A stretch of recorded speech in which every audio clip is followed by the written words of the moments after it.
पोषण करने वाले, और एक हैं शत्रुघ्न, शत्रुओं का नाश करने वाले। चारों भाइयों के नामकरण किए हैं और धीरे धीरे समय हो रहा। अच्छा, एक बात है, ये अध्यात्म शक्तियां पता नहीं चलता कितनी जल्दी बड़ी हो गई।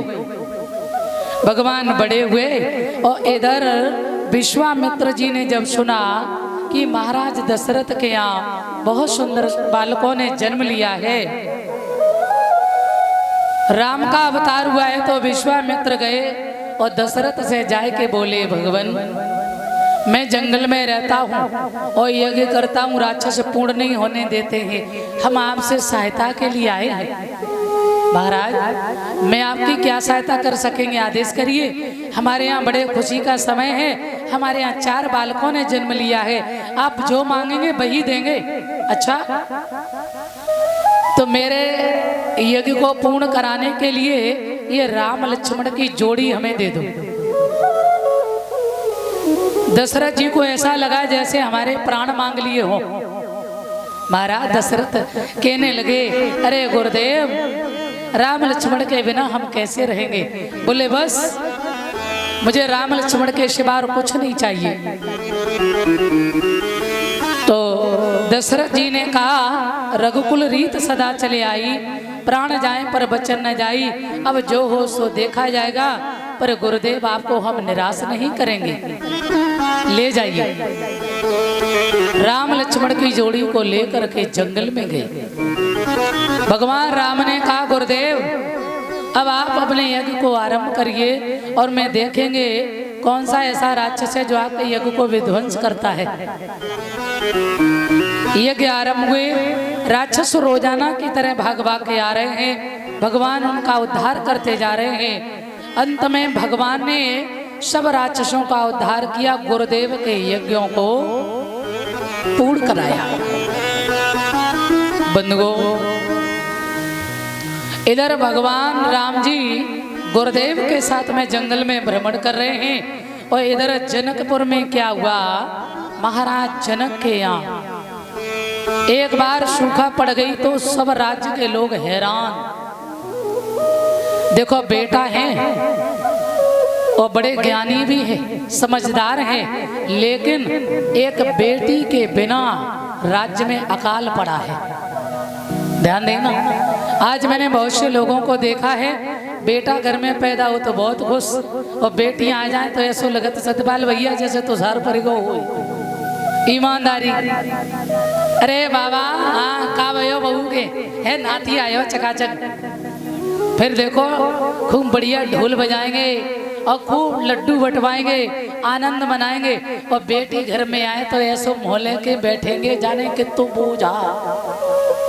हाँ, और सत्य ये है, यदि बाप कहीं बाहर से लौट कर आए तो बेटा पानी की नहीं पूछता है, बेटी सबसे पहले जाएगी दौड़ के। पिताजी को प्यास तो नहीं लगी, भूख तो नहीं लगी, बेटी तुरंत दौड़ के जाएगी और पिता का ख्याल रखती है, माँ का ख्याल रखती है। और बेटा केवल अगर तारता भी है तो केवल एक कुल को, और बेटी 3 कुल है, बड़ी की नहीं, 3 कुल को तारती है। और ध्यान देना, बेटी जीवित पानी देती है, जिंदा पर सेवा करती है, और बेटा पानी देता है मरने के बाद।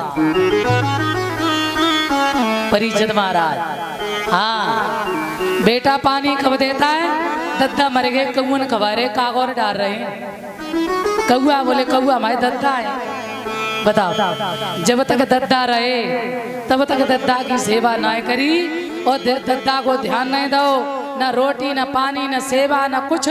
बहुए और अंदर से बुढ़ा के लिए, दुनिया के लिए कालवात हुए, पर जब बुढ़ा को कालना है भगवान जाए समेट ले, जो टाटा टाटा लगो रात बरियो हैं। ध्यान देना, और मरने के बाद में अब तुम कौआ खवाओ तो दद्दा अब का कहें, का दद्दा खाएंगे। मरने के बाद में तुम खूब धन लुटाओ, चाहे कुछ भी करो, लेकिन ये सत्य तो ये है, आत्मा जिसकी दुखी होकर चली गई तो आत्मा ही परमात्मा है। आत्मा की सेवा करो। जब तक शरीर में आत्मा है तब तक इस शरीर की सेवा करो, और जब आत्मा निकल गई फिर मरने के बाद फिर क्या चाहे कुछ करो। बहुत से माता पिता भटक रहे हैं एक एक कौर के लिए, ऐसे ऐसे बच्चे हैं और तीर्थ घूमेंगे, वृंदावन, अयोध्या, काशी, और माता बाप घर में बैठे हैं, मैया बाप घर में भटक रहे, बहुएं तायने मार रही हैं, कब मरेगो जे बुढ़ा। हे भगवान, तो ध्यान रखना, ये आडंबरों से बढ़िया जो है जब तक हम जीवित हैं तब तक सेवा करें, आत्मा का आशीर्वाद ले। और जिसका आशीर्वाद देखो, ये बूढ़े बुजुर्ग जो होते हैं ना, इनका आशीर्वाद आप तो छोड़िए, भगवान ने भी लिया। रामायण में लिखा है, प्रातः काल उठ के रघुनाथा और गुरपित मात नवावे माथा। राम ने स्वयं वंदन किया, प्रणाम किया है, गुरु का आदर किया, माता पिता का आदर किया है। और हमारे गुरुदेव का भी, हमारे अध्यात्म गुरुदेव जो है उनका यही मिशन है। ओम श्री साईं नर्मदेश्वर महादेवाय नमः। श्री रवि राधे जी का ये अरमान, और माता पिता का करो सम्मान। हम ये नहीं कह रहे कि बेटा जरूरी ना है, बेटा बहुत जरूरी है, पर बेटा से भी अधिक बेटी का होना भी जरूरी है। हाँ, महाराज जनक के यहाँ कोई बेटी नहीं, और जब संत ब्राह्मणों ने बताया आप तो मिलकर सोने का हल चलाएं तो बारिश हो, और ये जमीन जो बंजर पड़ी, हाँ, जब दोनों ने, राजा रानी मैया सुनैना जनक ने मिलकर हल चलाया, एक घड़े से टकराया, जानकी जी की उत्पत्ति हुई। पर हमारा मानना ऐसा है कि बिना माता पिता के किसी का जन्म नहीं होता है। सीता जी का जैसे ही जन्म हुआ और जैसे ही बेटी घर में आई तो समझ लो चारों तरफ से बादल छा गए, घटा घनघोर बारिश आरंभ हो गई। जो बंजर पड़ी थी जमीन उस पर हरियाली छा गई। बेटा तो थे पर बेटी तो नहीं थी। और जैसे ही बेटी आई, क्योंकि जिस घर में बेटी आती है ना, तो आप ये समझ लेना उस घर में यज्ञ हो जाता है।